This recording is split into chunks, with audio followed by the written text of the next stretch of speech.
Hello everyone, in today's video I will show you how to remove or reset the Google Authenticator on your Binance account if you have lost access. First go to Binance and try logging in as usual.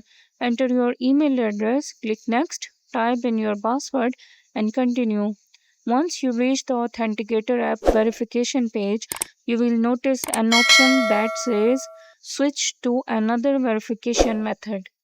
Click on it, then select email verification. Binance will send a verification code to your registered email address.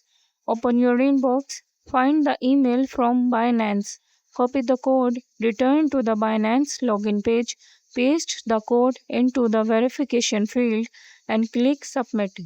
After that, your account should log in successfully. Once you are logged in, tap the menu icon in the top left corner, go to Security, and then select Authenticator app.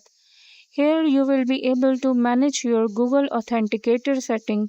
If you want to replace it with a new device, you can update it, or if you want to remove it completely, simply click the delete button and follow the on screen instructions.